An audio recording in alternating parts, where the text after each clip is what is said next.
Добрый день. Русский язык и литература с казахским языком обучения. 6 класс. Раздел 2. Живой мир вокруг нас. Урок номер 12-13. Тема «Твой шаг в природу». Сегодня на уроке вы будете обсуждать вопросы о бережном отношении к природе, о соблюдении правил в лесу, научитесь различать существительные первого, второго, третьего склонений и употреблять их в речи. Послушай отрывок из стихотворения знаменитого русского поэта XX века Евгения Евтушенко.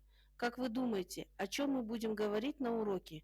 Как вы понимаете выражение «убивайте лишь зверей внутри себя»? Мы любим лес в любое время года.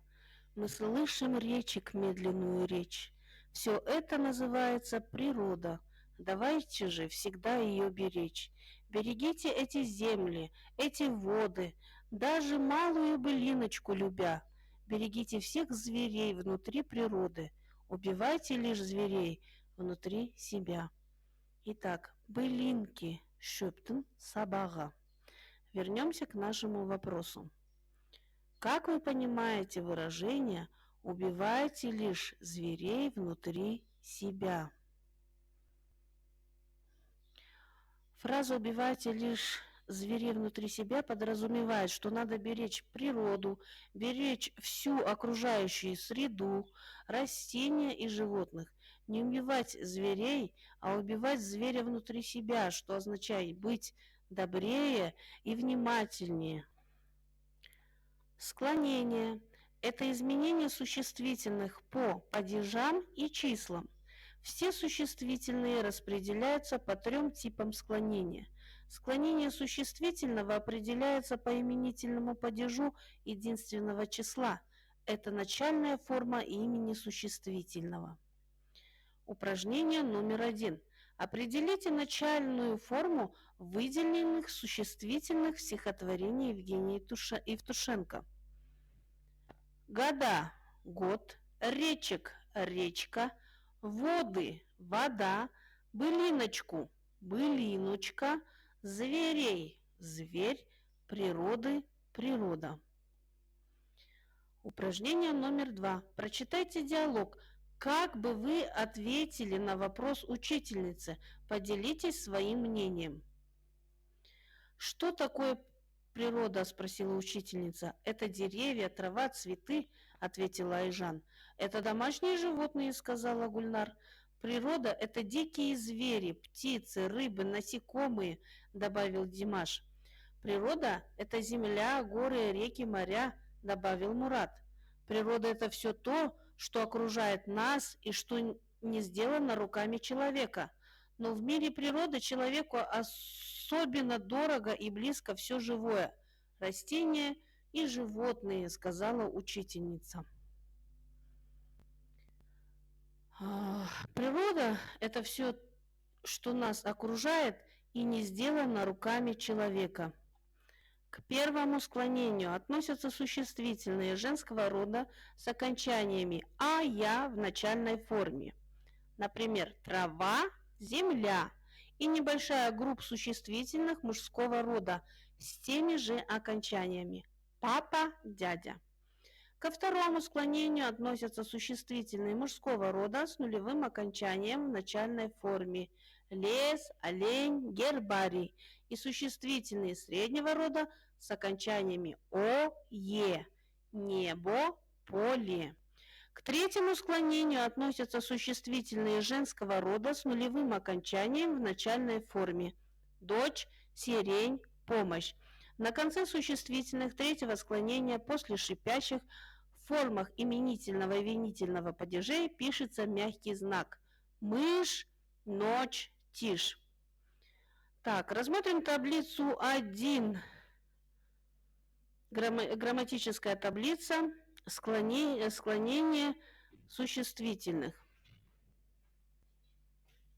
Упражнение номер 3. Найдите в тексте диалога и выпишите нарицательные существительные во множественном числе. Поставьте их в начальной форме. Укажите склонение. Проверьте себя по таблице 1.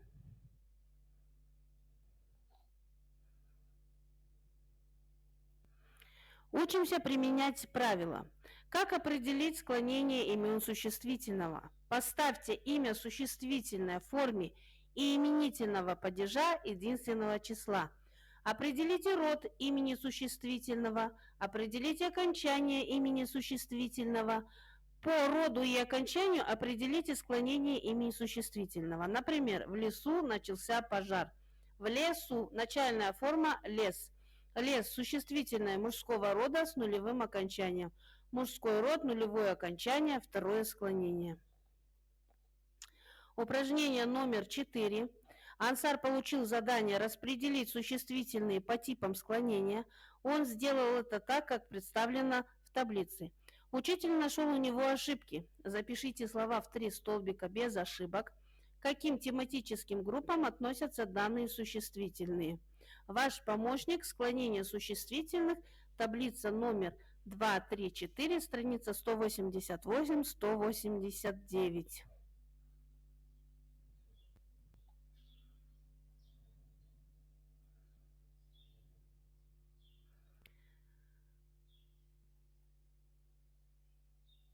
Проверяем упражнение.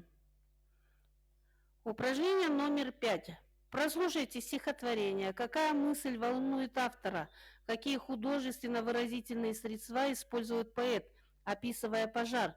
С чем сравниваются искры? Почему? Выпишите существительные в единственном числе. Поставьте их в начальной форме. Обозначьте окончание. Укажите род. Определите склонение и падеж. Проверьте себя по таблице 2, 3, 4.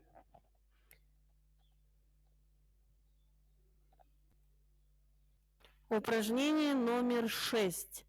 Прочитайте выразительно рассказ, какова его основная мысль, назовите ключевые слова, раскрывающие ее, какое из названий точно отражает содержание текста, спасибо им, ребята в лесу или разговор детей. Пришли ребята из леса и хвастают, видели мы в лесу дятлов, белок и лягушек, и никого не тронули, не обидели. Пусть они нам за это спасибо скажут. А я подумал о том, что дятел, например, лес бережет от короедов и древоточцев, что лягушка кусачих комаров, мух и слизней уничтожает. И за это полезное дело надо бы им спасибо сказать. Да, если просто так посмотреть на дятла и лягушонка, они же еще и красивые, смотреть на них одно удовольствие, просто видеть их и так радость. И за это им спасибо.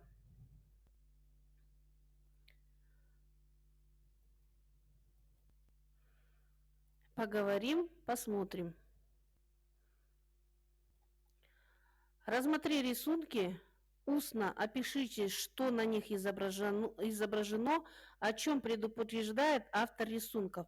Что бы вы нарисовали для конкурса плакатов «Дети против огня в лесу»? Давайте словесное описание.